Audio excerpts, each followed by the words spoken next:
बिस्मिल्लाहिर्रहमानिर्रहीम, अस्सलाम वालेकुम। आई एम ख्वाजा मोहसिन इनाम। स्टूडेंट्स, अल्लाह ताला से दुआ है कि आप खैरियत से हों। हम सॉल्व कर रहे हैं एक्सरसाइज 6.2। हम इसका डिस्कस करने जा रहे हैं प्रॉब्लम नंबर 6। प्रॉब्लम नंबर 6 के हर पार्ट के अंदर आपको इस तरह से दो पॉइंट्स गिवन हैं। आपको कहा गया है कि आपको एक्स और वाई इंटरसेप्ट्स गिवन है, आप लाइन की इक्वेशन मालूम करें। स्टूडेंट्स, मेरा सवाल आपसे यह है कि एक्स इंटरसेप्ट कहते किसे हैं? शाबाश, जरा कॉन्सेप्ट और डेफिनेशन रिकॉल करें। शाबाश जी। X intercept is the X coordinate of the point where line crosses or intercept X axis, यानी उस पॉइंट का एक्स कोऑर्डिनेट के जब लाइन एक्स एक्सिस को क्रॉस करती है। और वाई इंटरसेप्ट इसी तरह से the Y coordinate of the point where line crosses or intercept Y axis. अब स्टूडेंट्स, जब एक्स एक्सिस को आप एक्स एक्सिस के ऊपर जब आप होते हैं तो y की वैल्यू 0 हो जाती है। अब जरा यहां पर देखें, यहां y की वैल्यू 0 है। इसका मतलब है कि ये जो हमारे पास पॉइंट है ये एक्स एक्सिस के ऊपर मौजूद है। यहां पर होगा हमारे पास एक्स इंटरसेप्ट, दैट इज -1। अब y एक्सिस के ऊपर x की वैल्यू 0 होती है, ये हमारे पास x की वैल्यू 0, तो ये हमारे पास आ गया y intercept of the line. Students, x intercept को हम ए से डिनोट करते हैं, वाई इंटरसेप्ट को हम बी से डिनोट करते हैं। जब हमारे पास दोनों इंटरसेप्ट्स मौजूद हों तो हम फॉर्मूला कौन सा यूज करेंगे? जी, the answer is two intercept formula. X over A plus Y over B is equal to 1। यहां ए और बी यानी -1 और 5 की वैल्यू हम पुट करेंगे, हमारे पास लाइन की इक्वेशन आ जाएगी जिसे हम जनरल फॉर्म में कन्वर्ट कर लेंगे। स्टूडेंट्स, अब जरा बात करते हैं कि हम मजीद क्या ट्रिक यूज कर सकते हैं यहां पर लाइन की इक्वेशन मालूम करने के लिए। फर्ज करें कि आपको टू इंटरसेप्ट फॉर्मूला नहीं आता, एग्जाम्स में आपके ऊपर कंडीशन नहीं लगाई गई कि टू इंटरसेप्ट फॉर्मूला यूज करो, फिर आप क्या कर सकते हैं? शाबाश जी, आप टू इंटरसेप्ट, दोनों इंटरसेप्ट की मदद से आप पॉइंट बना सकते हैं। यहां पर ऑलरेडी पॉइंट बने हुए हैं, आप टू पॉइंट फॉर्मूला भी यूज कर सकते हैं। अगर आपको टू पॉइंट फॉर्मूला भी नहीं आता तब आपके पास एक और सिंपल सॉल्यूशन है, आप टू पॉइंट्स की मदद से स्लोप मालूम कर लें, स्लोप के साथ आप किसी एक पॉइंट को मिलाएं, पॉइंट स्लोप फॉर्मूला यूज कर लें। यानी यहां पर हमारे पास मल्टीपल ऑप्शंस हैं इस प्रॉब्लम को सॉल्व करने के लिए। अब स्टूडेंट्स, मैं इसे टू इंटरसेप्ट फॉर्मूला से सॉल्व करने जा रहा हूं। मैं यह लिखूंगा हेयर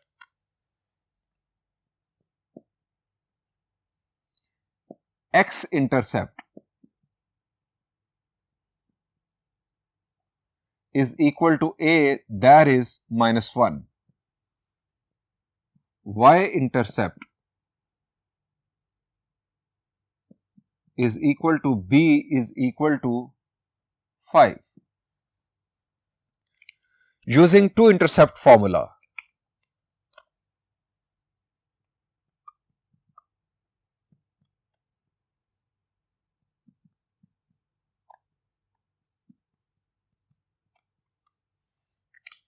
अब वो क्या है? x over a plus y over b is equal to 1, putting values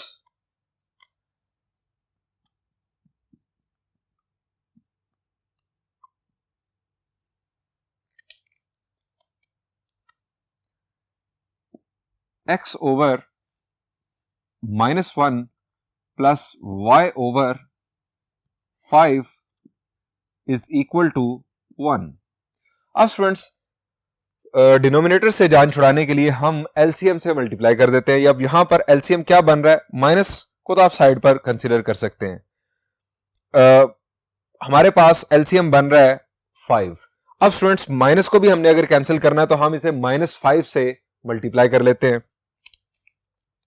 यहां पर स्टूडेंट्स हमारे पास आ जाएगा 5x, क्योंकि मैंने -5 से मल्टीप्लाई किया। 5x माइनस, अब 5 से कैंसिल, प्लस माइनस माइनस हो गया, y इज इक्वल टू, यहां पर आ गया -5। अब यहां से हम लिख सकते हैं 5x minus Y plus 5 is equal to 0। ये स्टूडेंट्स हमारे पास इस लाइन की इक्वेशन आ चुकी। रिमेनिंग पार्ट्स जो हैं वो आप बासानी खुद सॉल्व कर लेंगे। हम बढ़ते हैं इसी टाइप के एक और प्रॉब्लम की जानिब। Students this is problem number 1। Problem number 1 के अंदर स्टूडेंट्स आपको डिफरेंट लाइंस यानी ग्राफ्स के अंदर डिफरेंट लाइंस गिवन हैं। आपको उस गिवन इंफॉर्मेशन जो कि आपको ग्राफ में गिवन है, उस गिवन इंफॉर्मेशन की बुनियाद पर आपको उस लाइन की इक्वेशन मालूम करनी है। फर्ज करते हैं हमारे पास ये पार्ट सी है। यहां पर स्टूडेंट्स इस तरह से लाइन बनी हुई है आपकी बुक में, और यहां पर वैल्यू है -1/2 और यहां पर वैल्यू है 1। अब मेरा सवाल आपसे यह है कि ये -1/2 क्या है? शाबाश, अभी हमने कुछ देर पहले भी बात की प्रॉब्लम नंबर 6 के अंदर। लाइन एक्स एक्सिस को इंटरसेप्ट कर रही है, इसका मतलब है कि ये जो वैल्यू है ये एक्स कोऑर्डिनेट की है, दैट इज -1/2। ये है in fact x intercept of the line. और इसी तरह से ये क्या हुआ? द आंसर इज ये है y intercept of the line. आपके पास x इंटरसेप्ट की वैल्यू है -1/2, y इंटरसेप्ट की वैल्यू है 1। आप 2 इंटरसेप्ट फॉर्मूला यूज करते हुए बआसानी यहां पर लाइन की इक्वेशन मालूम कर सकते हैं। अब स्टूडेंट्स अगर आपको 2 इंटरसेप्ट फॉर्मूला नहीं आता तो आप पॉइंट्स यहां से कैसे बनाएंगे? शाबाश, यहां पर x की वैल्यू है -1/2, तो y की वैल्यू यहां पर क्या होगी? x एक्सिस के ऊपर हमेशा y की वैल्यू 0 होती है। आपके पास एक पॉइंट बन जाएगा, आप कह लें उसे P1, वो बन जाएगा -1/2, 0। और यहां से स्टूडेंट्स पॉइंट क्या बन जाएगा? शाबाश, y एक्सिस के ऊपर x की वैल्यू 0 होती है, आप उसे कह लें P2, 0, 1। आप 2 पॉइंट फॉर्मूला भी यूज कर सकते हैं इस लाइन की इक्वेशन को मालूम करने के लिए। अब स्टूडेंट्स एक और ऑप्शन अभी डिस्कस हुआ था, फिर आपको बताता हूं। आपके पास 2 पॉइंट्स आ गए, आप इन 2 पॉइंट्स की मदद से स्लोप मालूम कर लें। स्लोप मालूम करने के बाद आप किसी एक पॉइंट को साथ मिलाएं, पॉइंट स्लोप फार्मूला की मदद से इक्वेशन मालूम कर लें। एक तीसरा ऑप्शन भी हो सकता है स्टूडेंट्स यहां पर, इनफैक्ट चौथा ऑप्शन। वो क्या हो सकता है? शाबाश जी, चौथा ऑप्शन स्टूडेंट्स हमारे पास y इंटरसेप्ट मालूम है, मौजूद है। अब y इंटरसेप्ट मौजूद है तो y इंटरसेप्ट के साथ अगर आपको स्लोप मिल जाए तो स्लोप इंटरसेप्ट फॉर्मूला भी आप मालूम यूज कर सकते हैं। अब ये 2 पॉइंट्स आपके पास बन चुके हैं, इन 2 पॉइंट्स को यूज करते हुए अगर आप स्लोप मालूम कर लें तो स्लोप होगी m और c की वैल्यू होगी 1। आप स्लोप इंटरसेप्ट फॉर्मूला की मदद से भी इस प्रॉब्लम को सॉल्व कर सकते हैं। लेकिन जो डायरेक्ट अप्रोच है इस प्रॉब्लम को सॉल्व करने की, वो वाज़े तौर पर 2 इंटरसेप्ट फॉर्म है। सो हम 2 इंटरसेप्ट फॉर्म की मदद से इसको सॉल्व करते हैं। हम यहां लिखेंगे on the graph we can see x and y intercepts of the line. X intercept is equal to a, that is -1/2. Y intercept, that is b, is equal to 1. Using 2 intercept formula,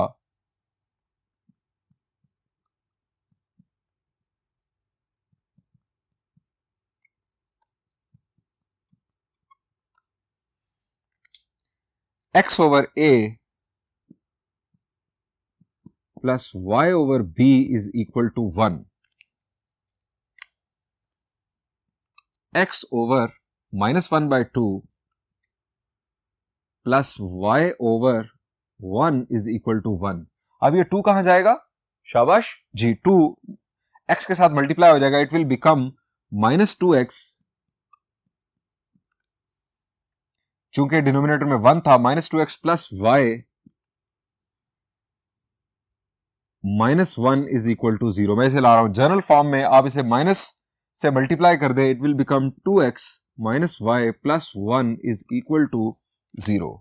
ये students हमें इस line की equation हासिल हुई। बढ़ते हैं इसी type के एक और प्रॉब्लम की जानिब। स्टूडेंट्स ये प्रॉब्लम नंबर 1 का ई पार्ट, ये आपके सामने इसका ग्राफ। स्टूडेंट्स ये हमारे पास एक लाइन लाइन का एक पॉइंट है ओरिजिन और दूसरा पॉइंट है 6,6। हमें इस लाइन की इक्वेशन मालूम करनी है। स्टूडेंट्स क्या अप्रोच होनी चाहिए? शाबाश। हमें वाज़े तौर पर दो पॉइंट्स नजर आ रहे हैं, सो 2 पॉइंट फॉर्मूला यहां पर यूज कर सकते हैं। इसके अलावा दो पॉइंट्स हैं तो दोनों पॉइंट्स की वजह से स्लोप मालूम करके हम पॉइंट स्लोप फॉर्मूला यूज कर सकते हैं। तीसरा ऑप्शन हमारे पास यहां पर y इंटरसेप्ट क्या बन रहा है? शाबाश। y इंटरसेप्ट स्टूडेंट्स हमारे पास बन रहा है यहां पर 0। अब c की वैल्यू 0 यानी y इंटरसेप्ट की वैल्यू 0, आप साथ अगर स्लोप मिला लें और स्लोप इन दोनों पॉइंट्स को यूज करके आप मालूम कर सकते हैं। आप स्लोप इंटरसेप्ट फॉर्म भी यूज कर सकते हैं इस प्रॉब्लम को सॉल्व करने के लिए। मैं यहां पर डायरेक्ट अप्रोच यूज करूंगा, दैट इज 2 पॉइंट फॉर्मूला। हम यहां लिखेंगे on the graph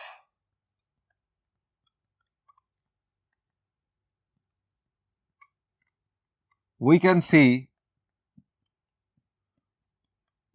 2 points, so using 2 point form. अब 2 point form x1y1 x1 y11 x2 y21 is equal to 0। अब इसमें वैल्यूज पुट करते हैं।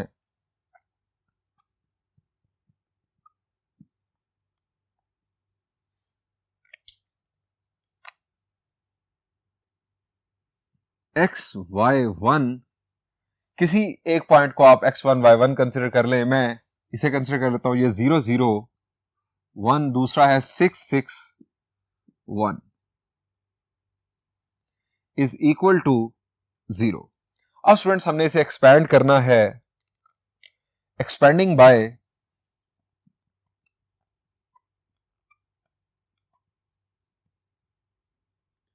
First row. आप किसी भी रो से किसी भी कॉलम से एक्सपैंड कर लें, कोई फर्क नहीं पड़ता। मैं इसे फर्स्ट रो से एक्सपैंड कर रहा हूं। स्टार्ट होगा हमारा positive, then negative, then positive. x row और कॉलम छोड़ा 0 -6 माइनस y रो और कॉलम छोड़ा 0 -6 प्लस 1 रो और कॉलम छोड़ा 0 -0 इज इक्वल टू 0। अब स्टूडेंट्स ये तो हो गया 0, यहां पर आ रहा है -6x और माइनस माइनस हो जाएगा plus 6y, -6x plus 6y -6x minus minus plus 6y is equal to 0। -6 से अगर हम इसे डिवाइड कर दें, it will become x minus y is equal to 0। Students ये हमारे पास लाइन की इक्वेशन हासिल हुई। आप इसे अगर मैं एक और कॉन्सेप्ट आपका क्लियर कर दूं, आप इसे इस तरह भी लिख सकते हैं, x is equal to y. ये एक ऐसी लाइन है जिस लाइन के ऊपर हर पॉइंट में x और y कोऑर्डिनेट बराबर होगा। आप जरा यहां पर देखें 6 6, यहां पर 0 0। आप लाइन पर जहां मर्जी चले जाएं, x और y दोनों वैल्यूज एग्जैक्टली इक्वल होंगी। स्टूडेंट्स यहां पर इस प्रॉब्लम का सॉल्यूशन एंड हुआ। इसके रिमेनिंग पार्ट्स आप बासानी खुद सॉल्व कीजिएगा। मैं अब बढ़ता हूं बोर्ड 2 पर, जहां पर मेरे पास आपके लिए एक और प्रॉब्लम है। Students this is problem number 4। Students problem number 4 के हर पार्ट के अंदर हमें एक इक्वेशन गिवन है, एक लाइन की इक्वेशन गिवन है। हमें उस लाइन के दोनों इंटरसेप्ट्स मालूम करने हैं। स्टूडेंट्स जरा बताएं कि ये जो इस वक्त इक्वेशन है ये किस फॉर्म में है? शाबाश जी, ये इस वक्त स्लोप इंटरसेप्ट फॉर्म में है। स्लोप इंटरसेप्ट फॉर्म यानी y is equal to mx plus c form. यहां पर m की वैल्यू क्या बन रही है? द आंसर इज 5 और c यानी y इंटरसेप्ट की वैल्यू -10। स्टूडेंट्स इसको देखते ही हमें पता चल रहा है कि y इंटरसेप्ट क्या है। एक्स इंटरसेप्ट के लिए हम क्या करेंगे? शाबाश, एक्स इंटरसेप्ट के लिए आप जब एक्स इंटरसेप्ट की बात करते हैं तो एक्स इंटरसेप्ट होता क्या है? जब लाइन एक्स एक्सिस को इंटरसेप्ट करती है तो उस पॉइंट के एक्स कोऑर्डिनेट को हम एक्स इंटरसेप्ट कहते हैं। एक्स एक्सिस के ऊपर वाई की वैल्यू 0 होती है। अगर हम इस लाइन की इक्वेशन में y को 0 पुट कर दें तो जो x की वैल्यू आएगी वो x intercept of the line होगा। ये हमारे पास x इंटरसेप्ट मालूम करने का रास्ता है। y इंटरसेप्ट हमारा नजर आ रहा है जो कि हम स्लोप इंटरसेप्ट को के साथ कंपेयर करके मालूम कर सकते हैं, दैट इज -10, और x इंटरसेप्ट के लिए आप y को 0 पुट करके उसे मालूम कर सकते हैं। ये तो स्टूडेंट्स अप्रोच है कि जब आपको इक्वेशन स्लोप इंटरसेप्ट फॉर्म में गिवन है, लेकिन अगर इक्वेशन किसी भी और फॉर्म में गिवन है तब आप क्या करेंगे? तो स्टूडेंट्स तब आप दोनों इंटरसेप्ट मालूम करने के लिए वैल्यूज पुट कर लें। एक्स इंटरसेप्ट के लिए y को 0 पुट कर दें और y इंटरसेप्ट के लिए x को 0 पुट कर दें, आपके पास दोनों इंटरसेप्ट मालूम हो जाएंगे। मैं आपको करके दिखाता हूं। हम यहां लिखेंगे for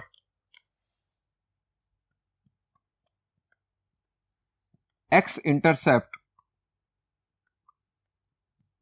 put y is equal to 0। y को 0 पुट किया,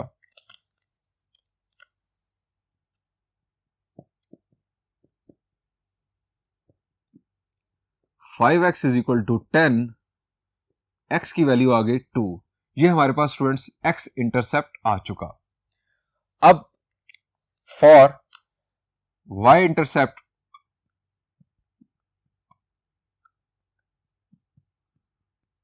put x is equal to 0। अब x को 0 हम पुट करेंगे,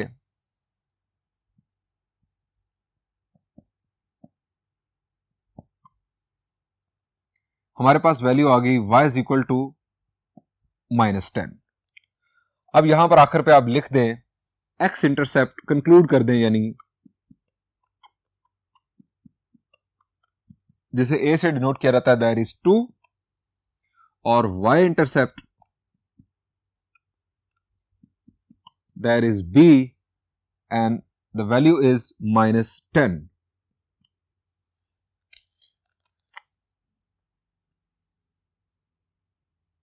ये हमारे पास स्टूडेंट्स दोनों इंटरसेप्ट्स आ चुके हैं। रिमेनिंग पार्ट्स आप खुद सॉल्व कीजिएगा। मैं बढ़ता हूं अब बोर्ड 1 पर, जहां पर आपके लिए एक और प्रॉब्लम सॉल्व किया जाएगा। Students this is problem number 5। Problem number 5 में हमें जो इंफॉर्मेशन गिवन है उसके लिए हमें कहा गया है कि use normal form to find the equation of the line. Students normal form जरा रिकॉल करें, क्या होती है? शाबाश, x को sine theta plus y sine theta is equal to p। अब स्टूडेंट्स यहां पर p की वैल्यू भी गिवन है, यहां पर थीटा की वैल्यू भी गिवन है। हम ये दोनों वैल्यूज यूज करते हुए नॉर्मल फॉर्म के अंदर पुट करके हम इक्वेशन मालूम कर सकते हैं। लेकिन सवाल ये है, मैं आपको रिकॉल इनफैक्ट करवाना चाह रहा हूं कि थीटा और ये p ये होते क्या है। स्टूडेंट्स ये मैंने आपके लिए डायग्राम बनाई, this is not part of solution, keep in mind. मैं सिर्फ और सिर्फ आपको रिकॉल करवाना चाह रहा हूं कि थीटा और p क्या होते हैं। स्टूडेंट्स ये है वो लाइन कि जिसकी आपको इक्वेशन मालूम करनी है। स्टूडेंट्स इस लाइन को ओरिजिन से जो लाइन सेगमेंट ज्वाइन करेगा, इनफैक्ट परपेंडिकुलरली, यानी जो शॉर्टेस्ट पाथ होगा ओरिजिन के साथ, ये जो मैंने लाइन रेड कलर में ड्रॉ की, this line is called normal line from origin to this line. यानी नॉर्मल लाइन बुनियादी तौर पर क्या है? Normal line is always a perpendicular line. अब ये इसके ऊपर अब बहुत सारी परपेंडिकुलर लाइंस ड्रॉ की जा सकती हैं, लेकिन किसी स्ट्रेट लाइन के लिए नॉर्मल लाइन वो परपेंडिकुलर लाइन होगी जो ओरिजिन से ओरिजिनेट हो रही होगी, जो ओरिजिन से शुरू हो रही होगी। So this is normal for this line. अब इस नॉर्मल की लेंथ को हम कहते हैं p, यानी ये है हमारे पास p की लेंथ दैट इज 2, यानी इसकी लेंथ। अब स्टूडेंट्स थीटा जो है वो इसी नॉर्मल का पॉजिटिव एक्स एक्सिस के साथ बनने वाला एंगल होता है। मैं दोबारा बोल रहा हूं, थीटा जो होगा वो नॉर्मल का पॉजिटिव एक्स एक्सिस के साथ बनने वाला एंगल होता है, यानी ये जो एंगल है। अब मैं यहां से p को मिटा दूं क्योंकि यहां पर इनफैक्ट मुझे एंगल शो करना था। p को हम लिख लेते हैं ऊपर, p इज इक्वल टू 2 इसकी लेंथ हो गई नॉर्मल की, और थीटा की वैल्यू स्टूडेंट्स हमारे पास है 45 डिग्रीज, यहां पर आ जाएगा हमारे पास 45 डिग्री, यानी नॉर्मल जो पॉजिटिव एक्स एक्सिस के साथ जो एंगल बनाता है दैट इज थीटा। अब स्टूडेंट्स इसका सॉल्यूशन देखते हैं।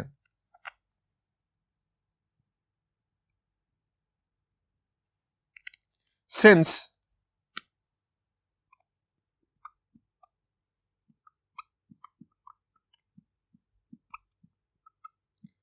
normal form is x cosine theta plus y sin theta is equal to p. Putting values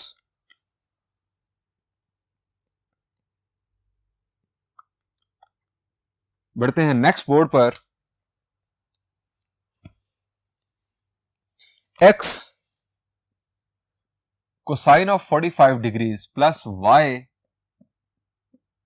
sign of 45 degrees is equal to p की वैल्यू स्टूडेंट्स हमारे पास है 2।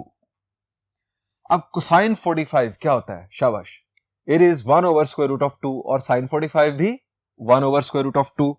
हम यहां पर लिखेंगे x 1 over square root of 2 plus y 1 over square root of 2 is equal to 2। अब further simplification कैसे की जाए? मैंने आपको बताया कि आपको जनरल फॉर्म में आंसर देना चाहिए, आपको जो डिनोमिनेटर्स हैं इनसे जान छुड़ानी चाहिए। यहां पर जो दोनों डिनोमिनेटर्स हैं इनका एलसीएम क्या बनता है? शाबाश, दोनों सेम है तो एलसीएम भी स्क्वायर रूट ऑफ 2 ही होगा। आप इसे स्क्वायर रूट ऑफ 2 से मल्टीप्लाई करेंगे, you will get square root of 2, sorry square root of 2 से जब हम इसे मल्टीप्लाई करेंगे तो स्क्वायर रूट ऑफ 2 तो हो जाएगा कैंसिल, यहां आ जाएगा x प्लस वाई। 2 को आप अभी चले एक स्टेप में बढ़ा देता हूं, यहां पर आ जाएगा 2 स्क्वायर रूट ऑफ 2। इसके बाद x plus y minus 2 square root of 2 is equal to 0। ये स्टूडेंट्स हमें लाइन की इक्वेशन हासिल हुई जनरल फॉर्म में विदाउट फ्रैक्शंस। अब स्टूडेंट्स जब आप किताब में आंसर देखेंगे तो किताब में आंसर मैच नहीं करेगा, घबराना नहीं। इसका मतलब ये नहीं कि मैंने आपको गलत पढ़ा दिया है। इनफैक्ट किताब में जो आंसर दिया गया है वो किस तरह से दिया गया है स्टूडेंट्स, उन्होंने इस स्टेप के बाद क्या किया, 1 ओवर स्क्वायर रूट ऑफ 2 को कैलकुलेटर की मदद से कैलकुलेट किया तो ये हमारे पास आ गया 0.71। मैं राउंड ऑफ कर रहा हूं। x इसी तरह 0.71, y 2 को लेफ्ट साइड पर शिफ्ट किया, -2 इज इक्वल टू 0। उन्होंने ये जनरल फॉर्म बुक में आंसर के तौर पर दी है। स्टूडेंट्स मैं किताब से मुत्तफिक नहीं हूं माजरत के साथ। मसला क्या है स्टूडेंट्स, यहां पर आपने क्या किया, ये in fact 1 over square root of 2 ये एक इर्रेशनल नंबर है, non terminating non recurring decimal इसमें आता है। आप इसको यहां पर टर्मिनेट कर रहे हैं। आपने क्या किया, आपने राउंड ऑफ एरर यहां पर शामिल कर दिया। अब आप यहां पर जो आंसर दे रहे हैं इसमें हमने कोई कैलकुलेशन, कोई डेसिमल पॉइंट पर हम नहीं गए, सो इसके अंदर अभी तक कोई एरर नहीं डाला गया। ये बेस्ट आंसर है। वैसे भी मैं आपको जनरल रूल बताऊं मैथमेटिक्स का, आपको डेसिमल में सिर्फ और सिर्फ उस वक्त जाना होता है जब आपको स्टेटमेंट के अंदर कहा जाए कि आप 2, 3, 4 डेसिमल प्लेसेस में आंसर दें। अदरवाइज आपको डेसिमल में नहीं जाना चाहिए, आपको वैसे ही आंसर को छोड़ देना चाहिए, चाहे वो स्क्वायर रूट आ रहा हो। हाँ, फ्रैक्शंस को आप रिमूव करने की कोशिश करें, वो आप रिमूव कर दें, बहुत अच्छी बात है, लेकिन डेसिमल में कभी भी जाने की आपको जरूरत नहीं होती। हाँ, एक और बात आपको बता देता हूं, आप कोई वर्ड प्रॉब्लम सॉल्व कर रहे हैं, आप कोई कैलकुलेशंस परफॉर्म कर रहे हैं, एरिया प्रॉब्लम है, कोई लेंथ कैलकुलेट कर रहे हैं, कोई इस तरह की वैल्यूज आप कैलकुलेट कर रहे हैं कि जिनमें आपको बिल्कुल एक्यूरेसी चाहिए है, तो वहां पर आप ठीक है आप डेसिमल में आंसर दे दे, वहां पर चलेगा वर्ड प्रॉब्लम की सूरत में। लेकिन इस तरह से जनरल आप कोई प्रॉब्लम सॉल्व कर रहे हो तो वहां पर आपको डेसिमल में जाने की जरूरत नहीं है। सो मैं इस आंसर को इसकी निस्बत बेहतर कंसिडर करता हूं। स्टूडेंट्स आपका बहुत शुक्रिया, आपका मैंने वक्त लिया। आप इस अंडरस्टैंडिंग की बुनियाद पर जो रिमेनिंग प्रॉब्लम्स है उन्हें खुद सॉल्व कीजिएगा। मैं अब इजाजत चाहता हूं। Thank you and Allah Hafiz.